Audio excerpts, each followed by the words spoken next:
Good morning, everybody. Good morning, pretty woman.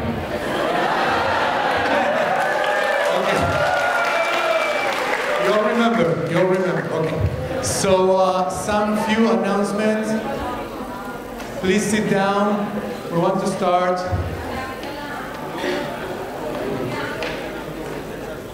As you know, you should turn your cell phones off. Please, as requested during the last days, don't bring food and drinks into the hall. Drink and eat outside as much as you want. Don't do it inside. So very few announcements. First of all, we will have a farewell party after the closing ceremony.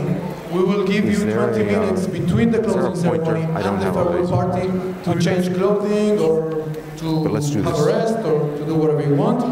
And also, following several requests, we want to talk to the heads of the delegations that are interested in a tour to Yad Vashem Museum tomorrow. So please, the heads of the delegation should approach Raout or myself during the break, and we will write down who is interested into going tomorrow to Yad Vashem Museum. Okay? Does it work? Adjust it a bit. Is it okay? Yes. So it doesn't follow? He will turn it on. Oh, okay, so it's all right. Okay. One more announcement for the delegation heads. We will have a meeting at 3:30 at the hotel. We'll meet at the front desk. And then we'll go to the room of the meeting. So delegation heads, all those who are here, please note and please also inform other delegation heads in case you meet them at the beautifully done. Thank you very much. So we want to start the plenary. Please, Professor Sorek.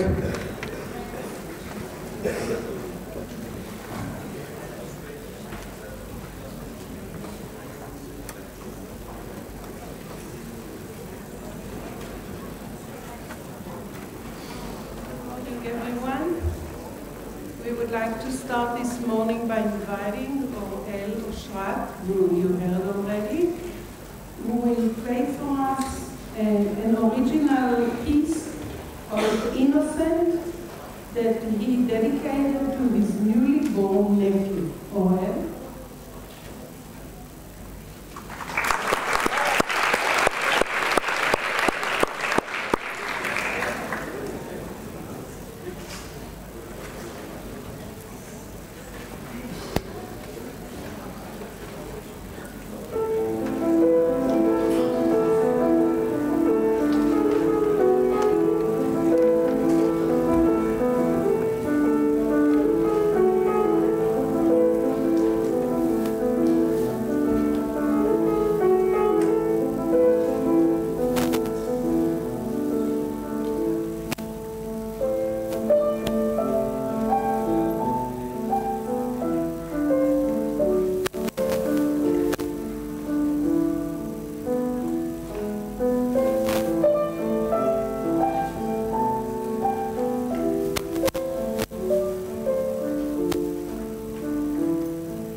music and thought that there are many parallel lines between music and science. They are both constructed of many different units that need to combine to a single piece. They are both global. They both leave their impact on humanity for many years to come. And I think and the noises should be really very well tuned, of course. So I believe that it's extremely appropriate to start this morning with a beautiful piece of music and continue with a beautiful piece of science. And it is a great honor and a great personal privilege for me to present to you today Professor Roger Kornberg, a biochemist and structural biology expert from Stanford University in California, who works at our Institute of Life Sciences in the Hebrew University every summer for the past 26 years. Professor Kornberg studied biochemistry at Harvard, proceeded to a PhD in chemical physics at Stanford, and was a postdoctoral fellow in Cambridge, England, from where he returned to Harvard as an assistant professor in biological chemistry and moved back to Stanford as a professor of structural biology, where he works closely with his wife, Professor Yael Loch, who is a graduate of our university. Roger Kornberg's scientific achievements can be described in a nutshell as a decades-long effort to elucidate in chemical and physical terms the essential components of life, of gene expression, and their roles and dynamics of action. First, he pioneered the insightful discovery of nucleosomes, those complex protein DNA structures within our chromosomes that participate in controlling gene expression. Then he approached the composition and structure of the immensely complex transcriptional machine, which is the most important part of the pathway for gene expression. And finally, he combined his in-depth expertise in biochemistry and molecular biology to create a finely detailed picture at an atomic resolution level of this machine as it is doing its job, not only at the static level, but also at the dynamic aspects of gene expression revealed at an unprecedented level. Professor Kornberg was awarded the Nobel Prize for his achievements, in addition to many other honors. And in spite of his immense obligations and responsibilities that this entails, he continues to perform research, travels to Israel every summer, contributes significantly to our work and teaching effort here, keeping close contact with all of his friends here at the Hebrew University and in Israel. We all look forward to listening to his lecture this morning.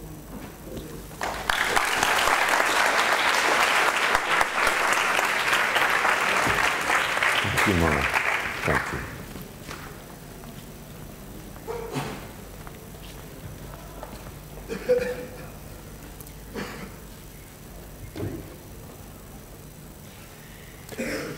So first, I thank you, Mona, for such an elegant and such a kind and generous introduction. I should say that Mona is not only a close friend and a treasured colleague, but has also been largely responsible for my coming every year to do research at the Hebrew University. Mona has been my principal host and supporter, and so I thank you also for that, Mona, for the last 26 years. I thought I would speak to you this morning about something quite general. I know that many of you are either physicists, perhaps even mathematicians. Some may study chemistry. Others perhaps with a primary interest in the life sciences. What I have to tell you is indeed very general. It's about the importance of ideas in science. And in doing so, I will borrow from a lecture that I heard given by Sir Paul Nurse, who some of you may know discovered the basis for the control of the cell's division cycle many years ago, for which he and Leland Hartwell were awarded a Nobel Prize. Paul Nurse gave a lecture entitled Great Ideas in Biology. Now that may sound to many of you like what we call an oxymoron, a contradiction in terms like jumbo shrimp or military intelligence. But I mean, after all, physics is the science of ideas, and biology, we all believe, is largely empirical, based on observation. Nevertheless, as Paul Nurse explained, there have been great ideas in biology. There continues to be an opportunity for discovering important principles, concepts relevant to the life sciences. Indeed, I think the best in that regard lies before us, and I hope some of you will make those contributions in the future. Now, Paul Nurse identified 4 great ideas in the history of biology, and I think if I were to ask you to think of, if you ask you to consider and to suggest what they might be, regardless of whether you are students of the life sciences or chemistry or physics, you would probably all think of the same things.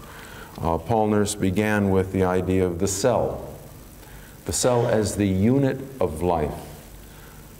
A human contains something on the order of 100 trillion individual cells. The smallest living things are single cells. Now, cells were discovered, as some of you may know, several centuries ago by Antony Leeuwenhoek. Leeuwenhoek was a Dutch tradesman of no particular fortune or other significance, but he had a passion for grinding lenses, improving what he could see in microscopic detail. And in the course of his observations, he discovered individual living cells. He really founded the science of microbiology. He discovered bacteria, he discovered sperm cells, he discovered blood cells, and so on. Because he lived so long ago, we don't have a photograph of Leeuwenhoek, but almost certainly we have a portrait in a famous painting by the legendary Dutch painter Jan Vermeer. Leeuwenhoek was a close friend of Vermeer, and it is widely believed that in this painting by Vermeer, called The Astronomer, that some of you will have seen in museums, the figure is actually a likeness of Leeuwenhoek. A second great idea, which again I'm sure many of you would think of, and which was identified by Nurse in his lecture, the idea of the gene. Now here we come to something more recent, and probably the history is better known to you. I guess almost everyone is aware that the idea of the gene is due to an Augustinian monk named Mendel. Gregor Mendel was actually a high school science teacher. And in walking through the garden of his monastery, he noticed varieties of a particular plant. And he asked the question, which others had done at the time, whether the traits of one plant could be passed to another alongside. And so he performed the experiment. He planted different varieties beside one another in the garden, and he discovered what we all know, that the plants bred true, that they retain the characteristics of their parents. But he went further. He went on to make quantitative measurements. And in the course of that work, he showed that a parent passes exactly half of its hereditary factors to its offspring. And he furthermore added to his discovery of the laws of heredity the observation that different offspring acquire different combinations of hereditary traits from their parents. So in this way, he really founded the subject of genetics. He published his work in 1866 in a paper that was not noticed. It was soon forgotten entirely. It was only rediscovered in 1900 when the real birth of modern genetics occurred and the field began. Another, and the third of this list of great ideas that was mentioned by Nurse and described by him in some detail was that of evolution due to Charles Darwin. Since this is so familiar, having been celebrated recently in a centennial event, I won't repeat anything about that to you now, but rather go right on to the last of the important ideas in biology mentioned by Nurse, and which will lead to the rest of what I have to tell you this morning. And that is the idea of life as chemistry. The idea that all characteristics, all behaviors, every aspect of living things can be explained in simple chemical terms. For this, we have, in a strange way, to thank a French scientist, a French chemist named Louis Pasteur. Pasteur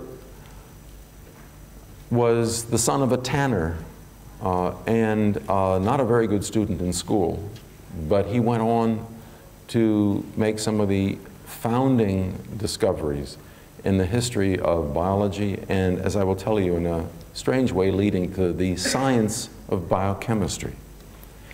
Now, Pasteur began with investigating the question that was on people's minds at the time, the idea of spontaneous generation, the idea that life could arise de novo, without any predecessor, in the presence of appropriate nutrients. A famous example was if meat was allowed to spoil, maggots, the first form of a fly, which then, following metamorphosis, turns into the creature we know so well, that maggots would arise evidently spontaneously. They were apparently created in that spoiling nutrient tissue. Pasteur did elegant experiments of his own instrumental design to disprove the idea of spontaneous generation, to prove that life could only arise from pre-existing life forms. This led him then to the demonstration that microorganisms were the cause of spoilage of beverages, especially of milk.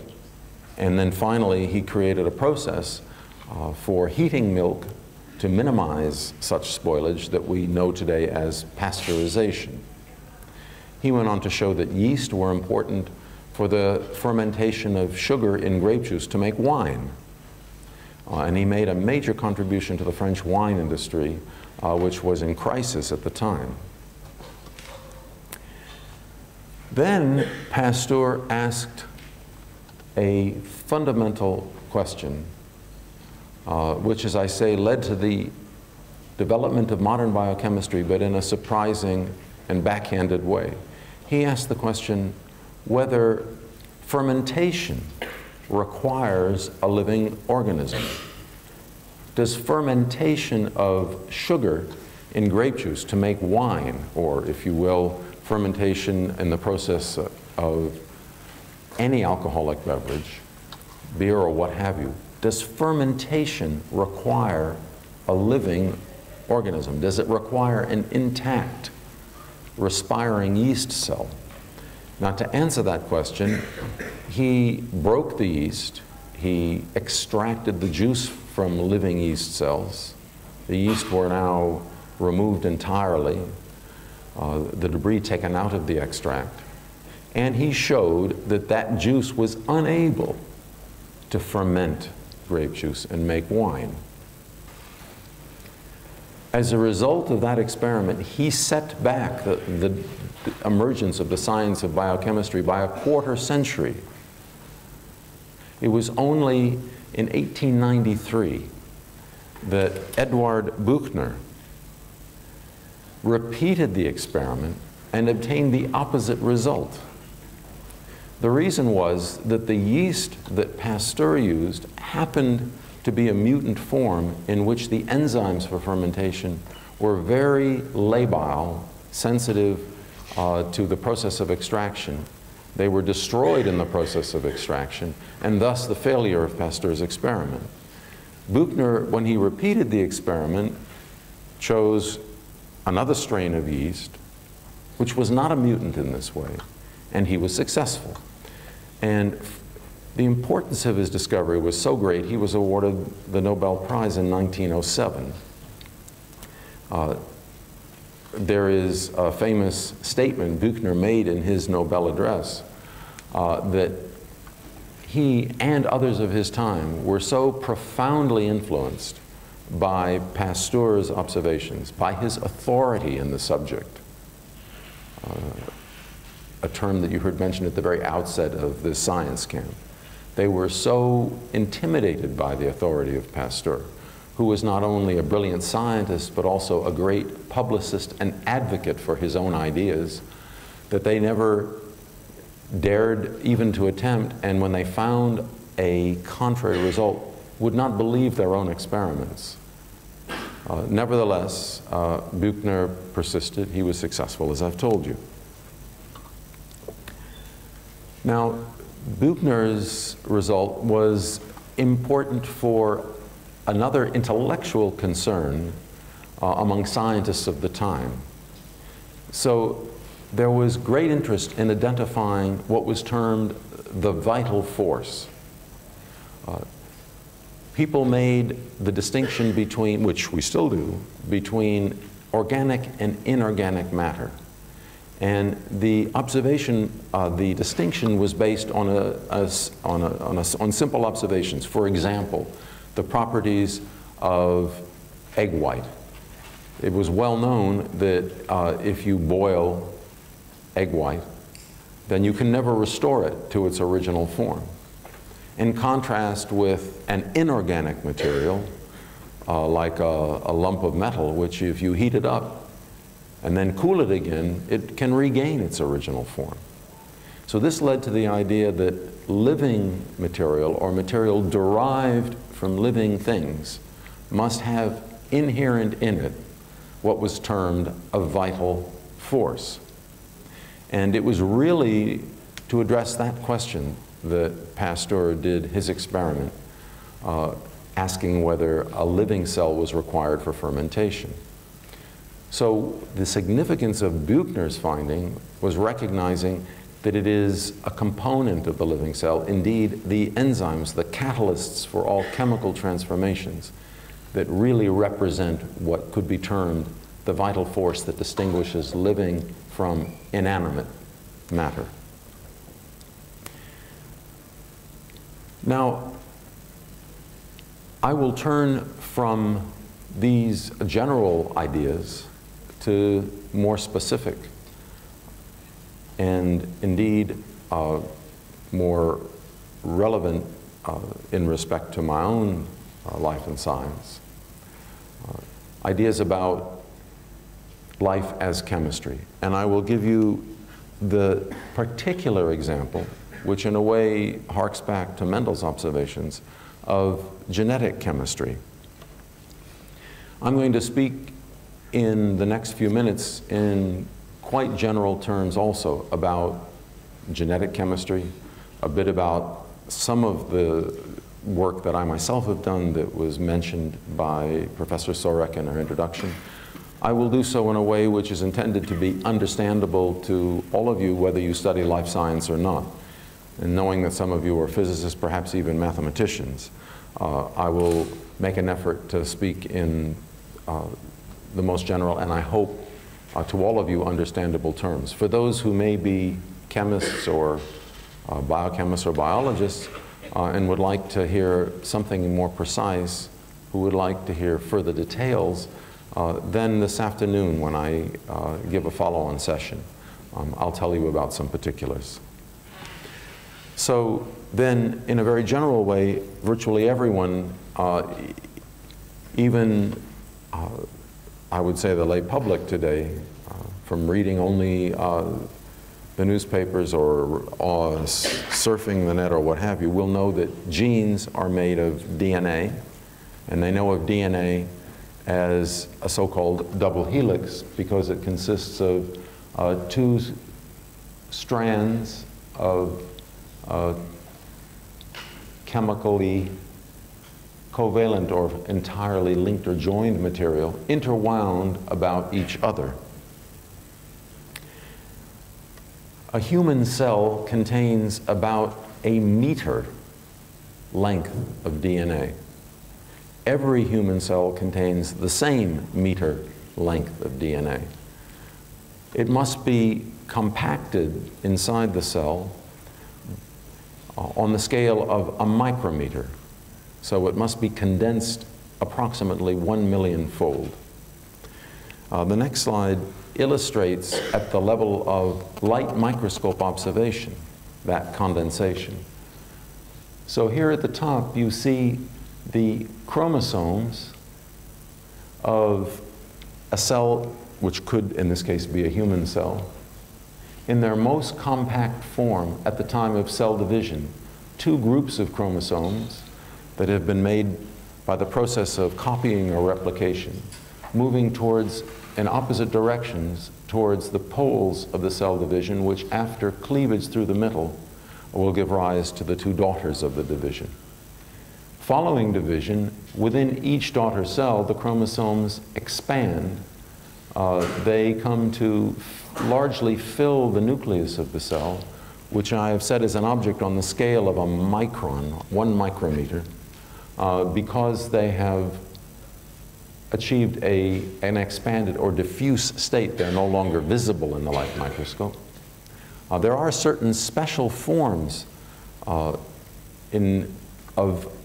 chromosomes in this state of a diffuse nature, where the genes can express the information they contain to direct the activities of the cell. There are certain special forms where they can still be observed. One of the so-called lamp brush chromosomes of amphibians, and other example, the so-called polytene chromosomes, seen in the salivary glands of flies and other related creatures. In the case of a polytene chromosome, what one has, and the reason these are visible in the light microscope, there are 1,000 copies of the individual chromosome, 1,000 copies of each individual chromosome, perfectly aligned with one another, which because of that degree of multiplication achieves a size that then can be seen in the light microscope. One of the questions which was of fundamental interest for the 100 years since the discovery of, first of all, genes, but more particularly the 75 years since the discovery of DNA as a chemical component of living cells, was the mechanism of this extraordinary millionfold condensation, which must at the same time satisfy the requirement that the information in a particular gene can be accessible through unfolding in the so-called interphase state for directing life activity. Now, if you ask yourself, how might nature have achieved this? Well, the first thing that would come to mind, the most orderly mechanism of condensing a long string or fiber is obviously spooling, like wrapping thread, sewing thread around a spool. But the problem, if chromosomes were condensed in that way, then genes in the middle would be utterly inaccessible. In my own work, which Professor Sorek alluded to, I discovered nature does indeed accomplish the condensation of DNA by spooling, only, and this is the important difference, by coiling the DNA around many mini spools, many small ones, rather than a single large one. These mini spools, which consist of DNA wrapped around a set of 8 protein molecules have come to be known as nucleosomes. The nucleosome is the basic unit of coiling DNA in all chromosomes of all organisms, from the simple yeast to the most complex creatures, such as humans, higher plants, and what have you. By coiling the DNA in this way, in a segmented fashion around what I call mini-spools, then a gene that may reside, or some part of whose contents may reside in one spool, can be unraveled for the purpose of expression of the genetic information without disturbing the compaction of all the rest. Now, I'll turn next to the details of the process of expressing the genetic information that resides in the DNA, that is made available by unraveling in the manner that I just mentioned. As many of you will know, the process of gene expression occurs in 2 stages. First, copying the information from the genes into a form closely chemically related, from DNA into what is called RNA. And that process, because it involves copying or transcription, is given that very name. It is called transcription, and the enzyme that does it, that is responsible for copying DNA and creating the chemical form called RNA, is again given the appropriate designation, RNA polymerase. Polymerase because the product is itself a long chain, or polymer. And then the second step in the process of gene expression is translating the sequence of information in RNA into a corresponding sequence of the building blocks of protein molecules, and it is proteins that are responsible for every attribute of all living things. Proteins are, in many cases, enzymes. They are the catalysts that are responsible for important chemical transformations. Proteins can also play structural roles. Notable examples are muscle, or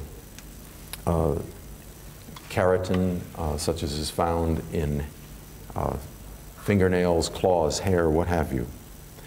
Now, in a bit more detail, the process whereby the information in DNA is copied into the form called RNA by RNA polymerase takes place in the manner that is shown here. The 2 strands of the DNA double helix are prized apart to allow the RNA polymerase enzyme to create a corresponding complementary strand, shown here in blue, which is the RNA product. And then, as I have told you, it is that RNA product that is translated to make protein. Protein, like RNA and DNA, is a long chain. The only difference is that proteins have the remarkable capacity to condense into a globular form. They achieve a unique shape which is dictated by their particular sequence of building blocks, in turn due to the original genetic code in the DNA and RNA. That unique shape of a protein endows it with all of its important characteristics as a catalyst for the chemical transformations that enable all of our activities. And I'll come back to that in more detail later when I tell you about how we may interfere with the activities of proteins for therapeutic purposes and other reasons that may be of benefit.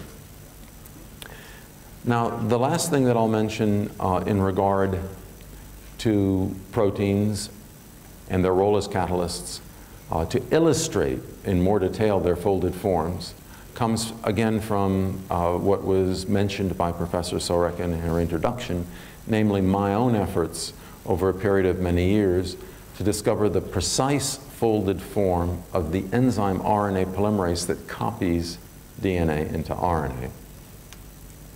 This was a particular challenge because of the size and complexity of RNA polymerase. It is about 10 times the size of a typical protein. It's made of almost 30,000 carbon, nitrogen, and oxygen atoms. And through the work of my colleagues, many able students and postdoctoral fellows at Stanford University in California, over a period of many years, we discovered the precise location of every atom and then could understand how this enzyme can read the genetic information in DNA and produce the corresponding strand of RNA that directs protein synthesis. In essence, what we did was to record a photograph at very high resolution, so in very great detail of the RNA polymerase. The way this is done requires first the formation of single crystals like salt crystals or crystals of sugar, which in the case of RNA polymerase are shown here, and you can see they're rather small. They're about 1/10 of a millimeter in size, but very obviously very well ordered, and it is that degree of order which enables recording a picture, which we did at the Stanford Synchrotron Radiation Lab, which lies at the end of a mile-long electron accelerator nearby Stanford University. Here you're sighting down the whole length of that mile-long accelerator, which terminates at this point where it runs underground in a circular path. The electrons that are accelerated around that path radiate X-rays of exceptional intensity, sufficiently great to record a diffraction picture from crystals of RNA polymerase. And thus, this result, which was finally obtained about 10 years ago, which actually shows the location of every one of those nearly 30,000 atoms. Later this afternoon, for those who are interested, I'll tell you how we can learn from the locations of all these 30,000 atoms the mechanism by which the RNA polymerase reads the genetic information and thus enables the implementation of the genetic code for expression in the form of proteins. Now, what I would like to do is turn from ideas and from this example, or the couple that I have given, of genetic chemistry as a manifestation of the particular idea of life as chemistry, to applications in technology. There was a question asked by a news reporter from one of your participating countries in a news conference at the beginning of the week. What about technology, and will you convey something of this aspect to the students during the week? And I admonished the news reporter, this was not the main purpose of our camp. And now I will explain to you why I made that admonition. I tried to do so in a polite way, and I don't think the reporter was offended, and I hope she in fact took the message and conveyed it back to her public. But at any event, let me take now the specific example of the application of the idea of life as chemistry, of genetic chemistry in particular, to biomedicine. If I were to ask any one of you, without having shown this slide, or indeed any lay person, what were the major advances in biomedical science during the last century, I think most people would have come up with the same things. They would have thought of X-rays for non-invasive imaging. I'm sure many would have thought of antibiotics, which have eradicated all of bacterial disease and removed a major scourge from mankind. Perhaps some would have suggested non-invasive imaging like MRI, which enables the early detection of cancer and many other syndromes. And nowadays, especially, the importance of genetic engineering, which is the basis for the development of a very large fraction of all the new drugs that are either in use today or in development and will become important tomorrow. I think it's perhaps worth emphasizing these were all major advances made during the last 100 years. Many of you would be perhaps unaware, because we take it for granted, biomedical science is only 100 years old. Little over 100 years ago, disease was attributed to an imbalance of humors, and the only treatments for disease were bleeding and violent purgatives. Indeed, just to give you an idea of the recency and how primitive was biomedical science only 100 years ago, with the first stirrings of the scientific basis of medicine, for example, with the discovery of X-rays and their use to reveal the human skeleton. The then president of Harvard University, Charles Eliot, pleaded with the dean of Harvard Medical School to introduce science into the curriculum. And the dean then delivered that directive to his faculty. One of the most noted members of the faculty, a surgeon, objected. He said that would be impossible because he said almost none of our students can read or write.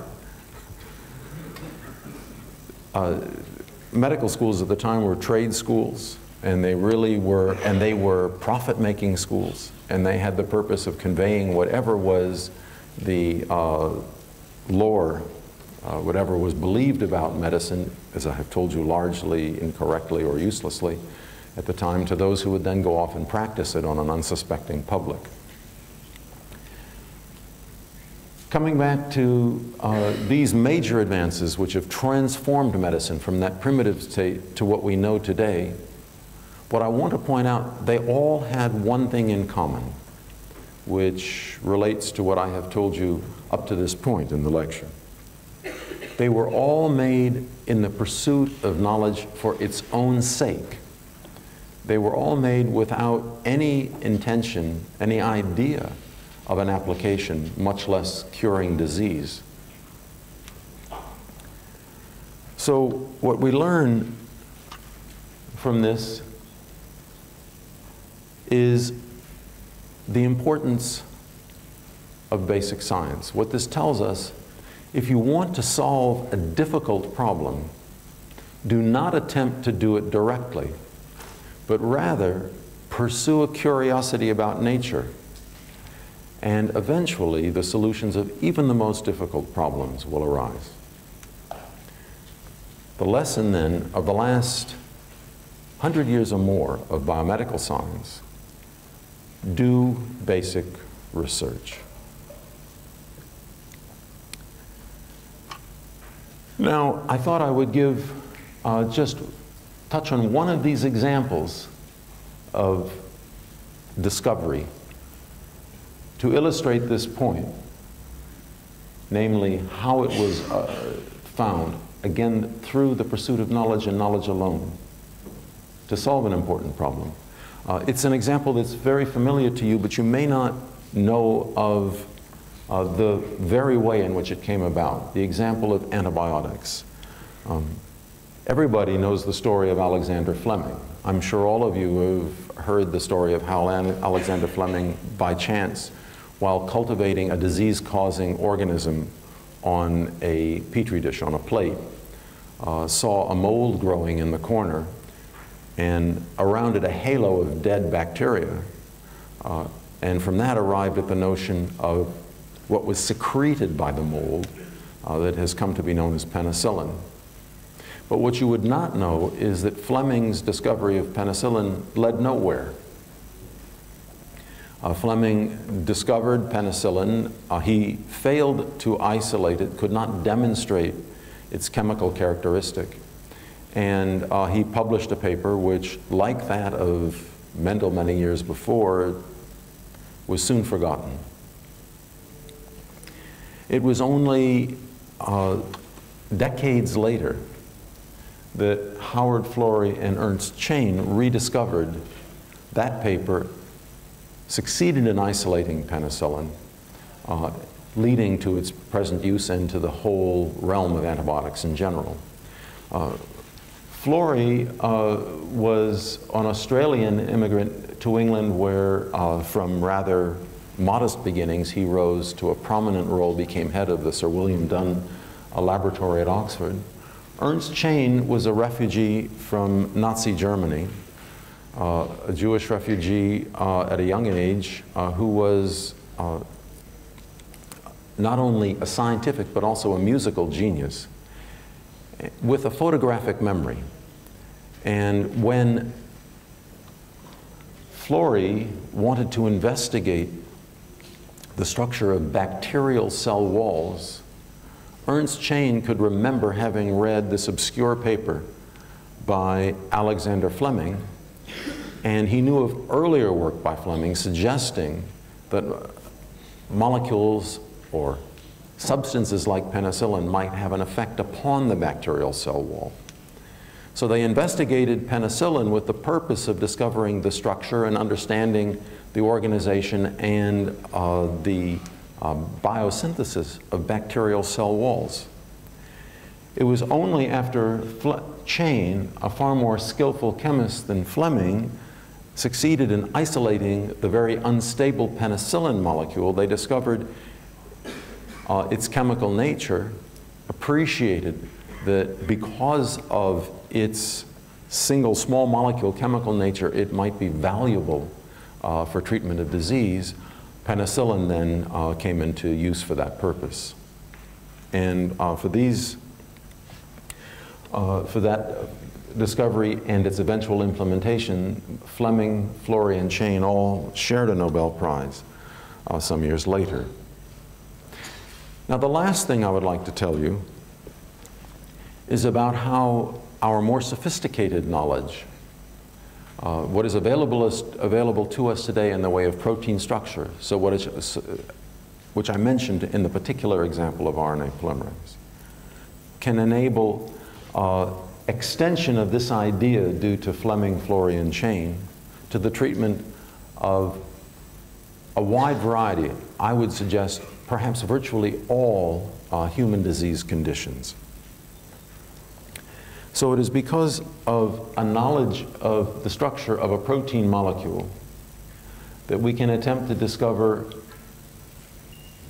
small molecular entities like penicillin that fit like a hand in glove to the protein and interfere with its function.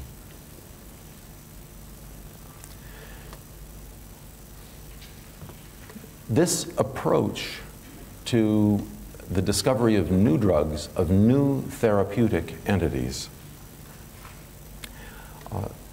will, I think, become the main method used in the decades to come, and will, I believe, also circumvent what has been a major obstacle in the pharmaceutical industry, which has created a real crisis on the part of the major pharmaceutical companies in their efforts to this very day.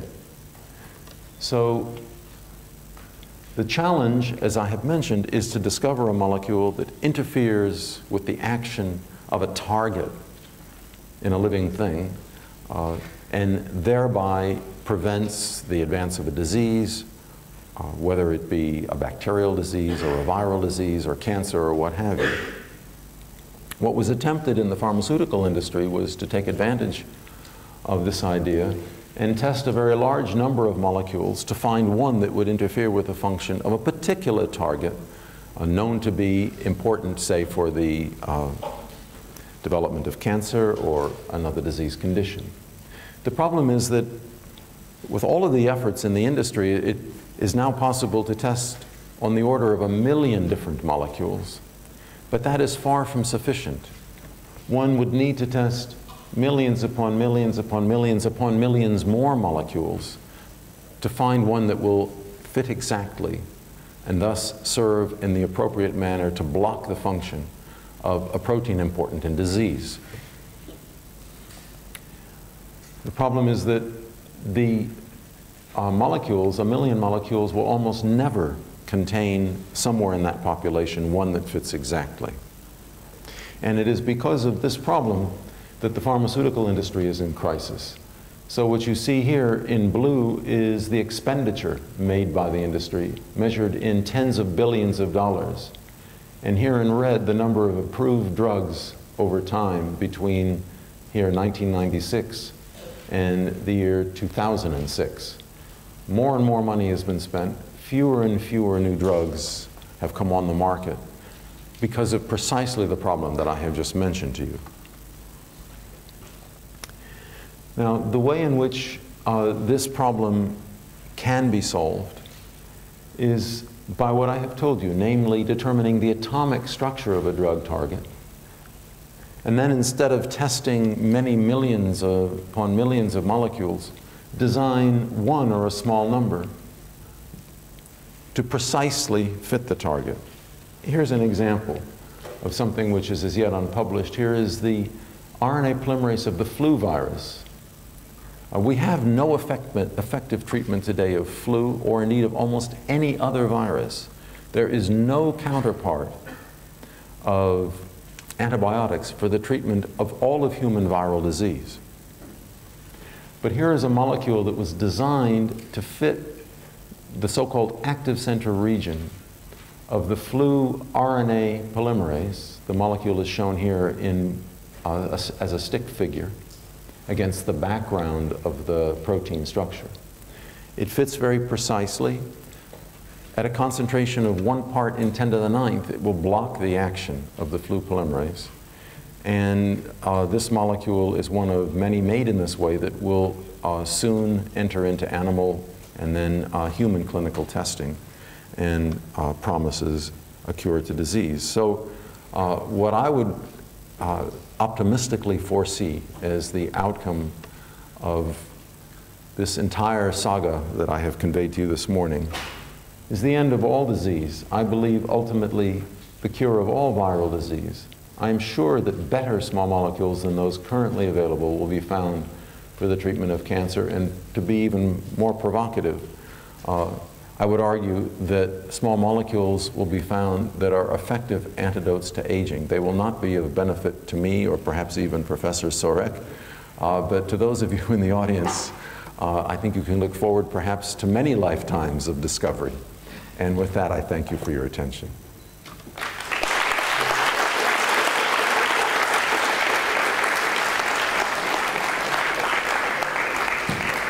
Now, I have tried to leave time for discussion and tried to be provocative at the end, and I hope that you will not be inhibited and that you'll feel free to ask about anything you like.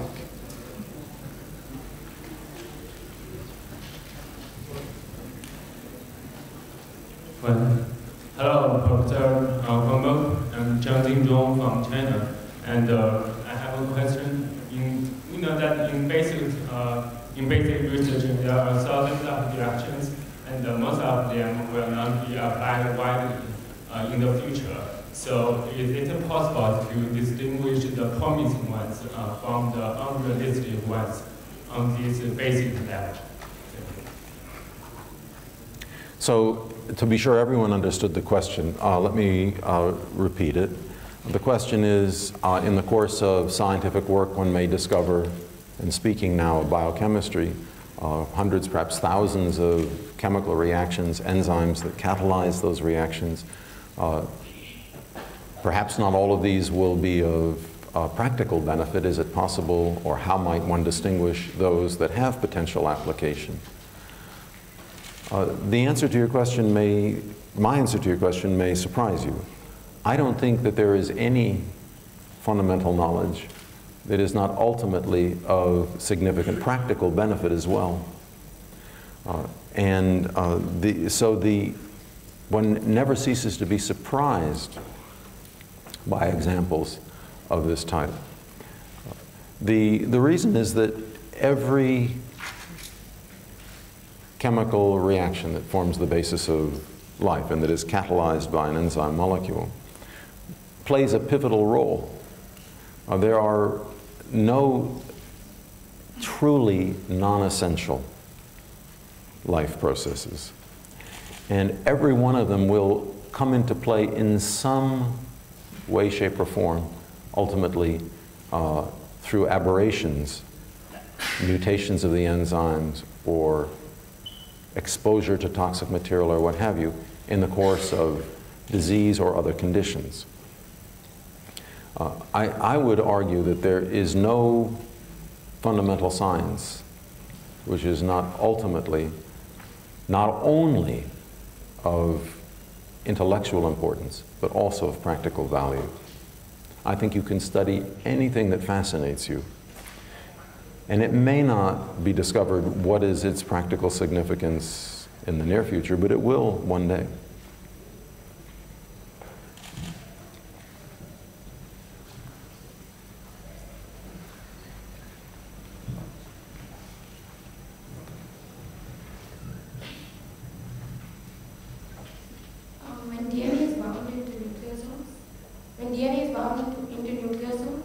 Some part of the DNA always remains as a bridge between two nucleosomes.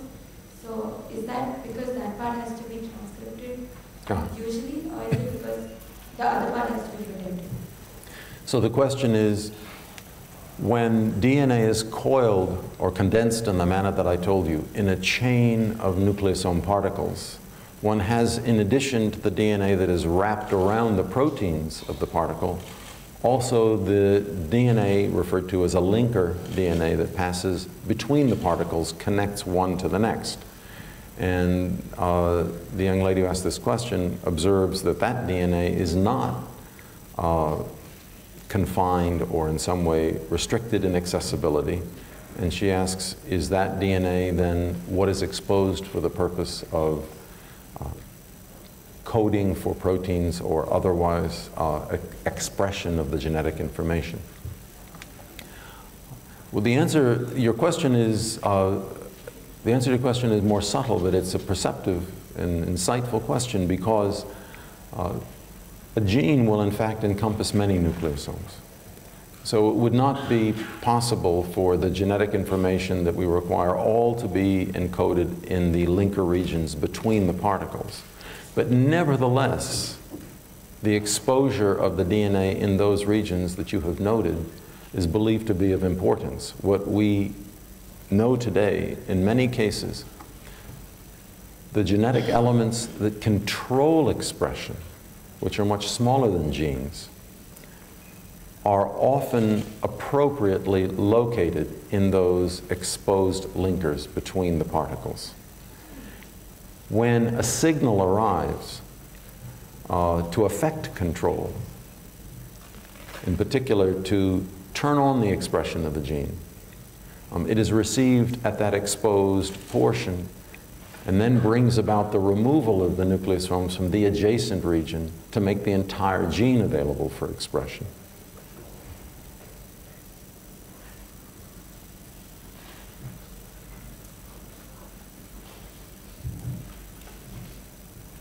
I'm Xue Hong from China. I'd like to ask that what's the mechanism behind the dominant genes and recessive genes interacting with each other? Thank you. So, in fact, I might have mentioned that already Mendel, at the time when he discovered the idea of the gene and provided the first evidence, appreciated the distinction between dominant and recessive traits. So a dominant trait is one which is observed when it is contributed by only one parent. A recessive trait is one that requires a contribution of that trait from both parents.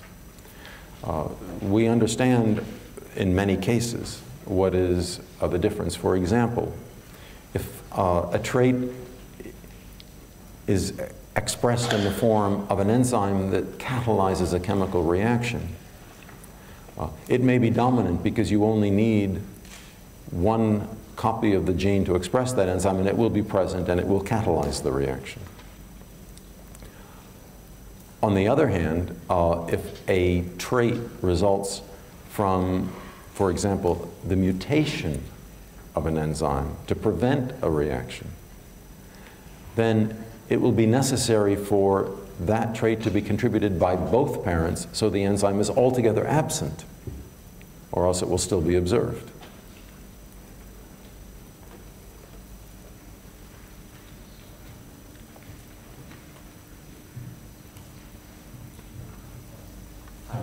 So I wonder, how do you get fresh ideas? And that is all my question. Thank you. You know, what I would do is quote to you from something said by the greatest chemist of the last century named Linus Pauling.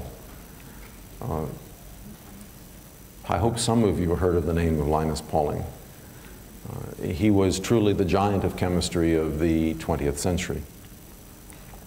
And he was extraordinarily creative, productive of ideas. He had ideas about everything. All of science, everything from medicine to nuclear physics. And many of his ideas proved to be correct. I mean, he won the Nobel Prize in Chemistry for what is really encapsulated in a book that he wrote called The Nature of the Chemical Bond.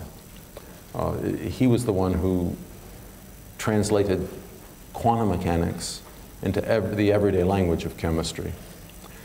But he also had ideas that were correct about hemoglobin as a carrier of oxygen in the blood and mutations that affect its action. He had ideas that were correct about the immune system and the mechanism of antibodies. He had ideas about many other things. Someone once asked him the question you just did. They said, Professor Pauling, how do you manage to come up with all of these ideas? And he said, having ideas isn't the problem. He says, I have many, many ideas. He says, the problem is figuring out which are the right ideas. That's the challenge. So the answer to your question is that if you were confronted with what is today an unsolved problem, I'm sure you would devise many hypotheses.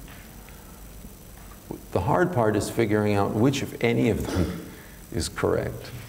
And that is really the challenge to us as scientists.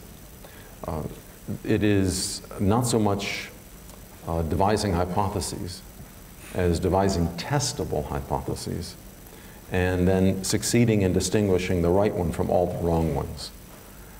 That's really the hardest part of what we do.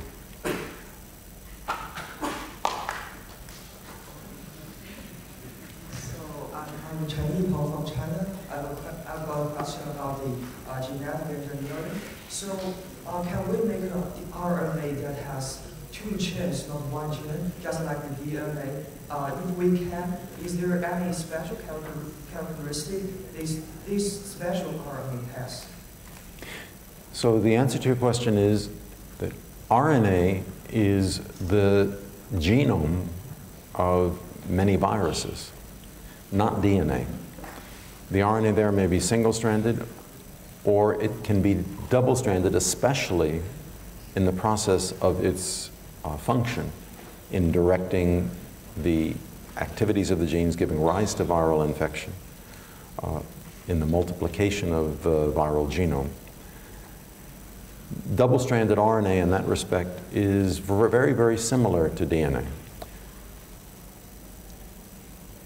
This is only one example. I could give you another example in which RNA also occurs in a double-stranded form, where it acquires a certain unique characteristic, not involved directly in conveying genetic information.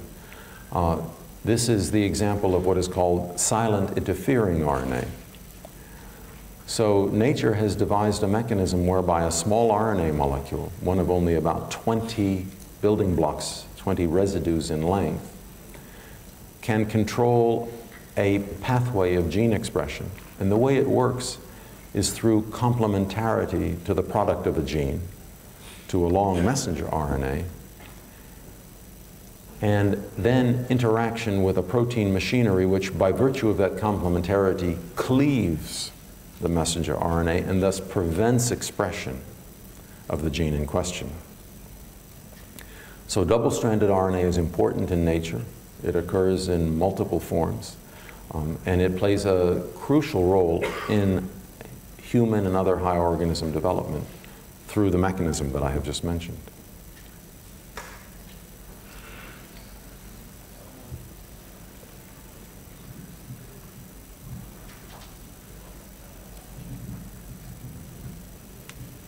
Good morning, sir. I'm Aditi from India.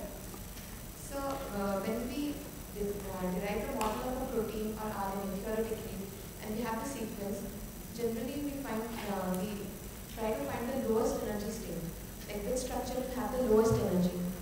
So why do we do it? Isn't it possible that for the activity of enzyme, it doesn't require the lowest energy state, but something which is a little higher? So if let me be sure I understood your question directly. What you have said is that we know that enzymes, which are made of long chains of amino acid building blocks, coil up in a defined form, which may be the lowest energy form, or may be an alternative form of slightly higher energy. And if I understand correctly, you're asking, is it always the lowest energy form that is the one that is relevant to function? I don't know the answer to your question. What I can tell you is what I think you already know, that the process of folding is one of energy minimization.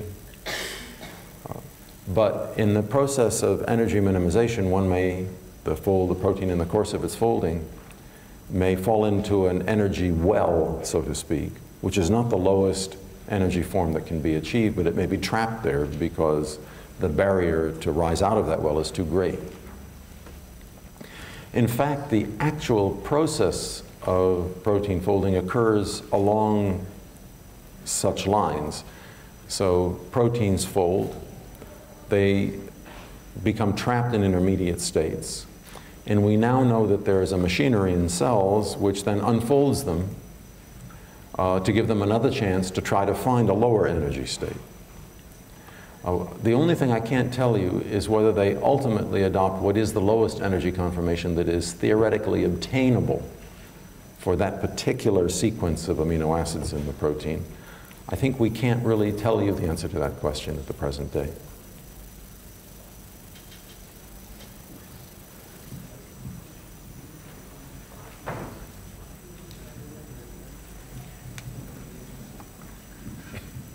Ken from Thailand. Actually, this question is not in your lectures, but I want to know your opinions. According to penicillin discovery, Alexander Fleming was just discovered it by an accident or by chance. And a lot of science research are accidentally discovered. For example, Goodyear discovered organizations just by throwing some rubber junk into that junk that he don't want it into fire. And later, he just discovered that junk can be useful. So I want to know your opinions. Do you think scientists discover anything by just an accident or by chance? Thank you. So I think your question is very relevant to what I was emphasizing about the importance of discovery and of the pursuit of knowledge and the role of basic research. Indeed, in everything that we do, what I have referred to as discovery could alternatively be referred to as serendipity. Now, it may seem then that it's almost a hopeless task, that you have to get lucky and you can't really prepare yourself for it, and therefore you may be frustrated or even reluctant to try. But what I think is important to emphasize, that serendipity, such as you have mentioned in the way of the examples that you gave, or the discoveries that I have told you about, really are the essence of science. Discovery is by its nature not predictable. And so when governments today, or funding agencies, ask you to tell them how you are going to discover something, the answer is, of course, you can't really say. I mean, discovery the very meaning of the word would be defeated by any explanation you could give. Nevertheless, that is the purpose of your investigation. You want to discover the solution to a problem or discover the answer to a question. Fortunately, if you set about it in a systematic way, there's a very high likelihood that you will succeed. Now, what this relies upon is a combination of things. It relies upon, of course, a wise choice of a question in the first place, one that can be solved. That you only find out when you get there at the end. But more than that, it relies on persistence. It relies on the determination of the investigator. The single most important component, the single most valuable ingredient in science, the trait of a scientist that matters above all else, is quite simply persistence. And I can assure you that if you set your sights on a problem that is in any way within reach, may be very difficult, certainly the solution will not be known at the outset. And if you are determined and try hard enough for a long enough time, you will succeed. You will discover the answer to the question. Luck will favor you. So, last question for today.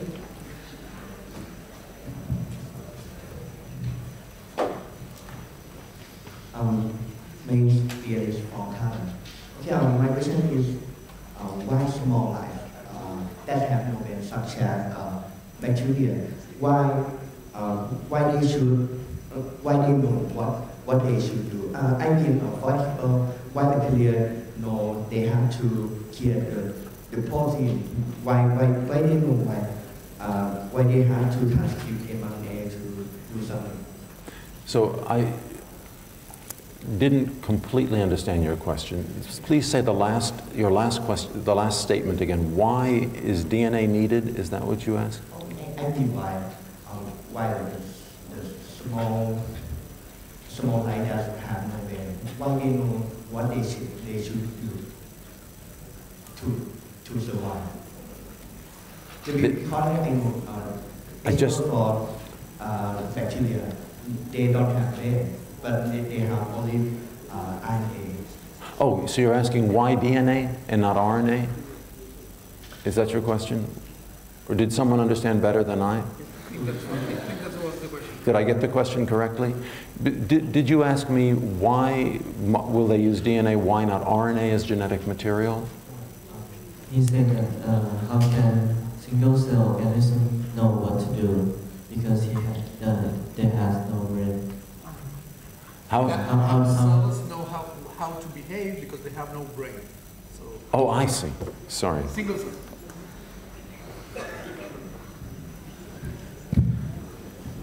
So you must distinguish between the behavior of individual cells and behaviors of groups of cells. One of the remarkable discoveries of the last half century or more is the conservation of life processes, the degree to which whatever we discover about bacteria, as someone once famously said, is also true of an elephant. Indeed, there's almost nothing that we have learned from studies of single cells, like bacteria, that is not directly relevant to understanding human life processes. At the same time, though still much remains to be learned from the study of bacteria about human life processes, there are aspects of higher organism development and function, aspects of complex multicellular creatures that go beyond the capabilities of individual bacterial cells. And those result from the cooperative behavior of groups of cells. And the best example is the one you gave. You referred, I think, to the brain. A nervous system results not from only the properties of an individual neuron, purely an electrical circuit element, but rather from the coordinated activities of large groups which take on characteristics that go beyond those of the individual. And it is such coordinate activities of groups of cells that occupy much of our interest today, but which, in the case of the brain, for example, lie probably still beyond our capability of understanding. And indeed, for that particular purpose, those of you who are interested, I think, would perhaps want to concern yourselves with, first of all, the development of new methods for the investigation, which will then lead to a better understanding.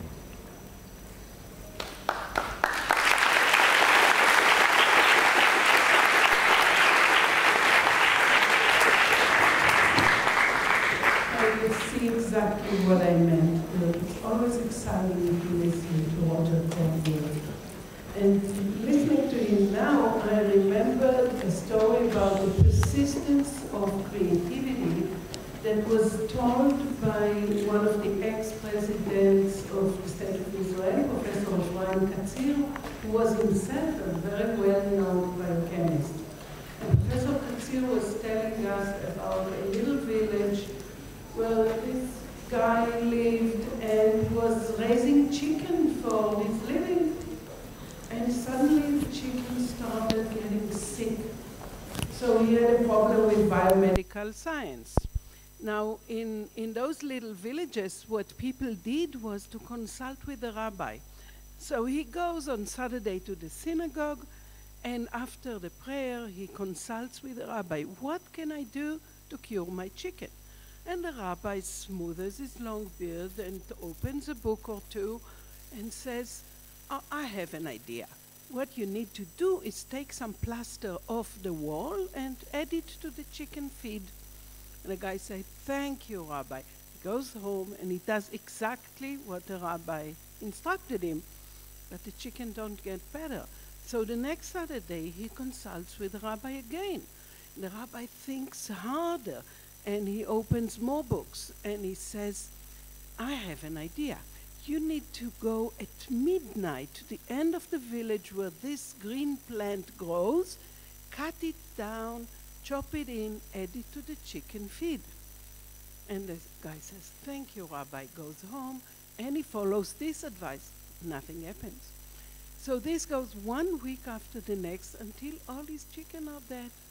So the next Saturday, he doesn't have anything to consult with the rabbi. And the rabbi calls him and says, why didn't you come to consult with me this Saturday? The guy says, sorry, Rabbi, all of my chicken are dead. What a pity, the rabbi said. I had so many more brilliant ideas. Thank you very much.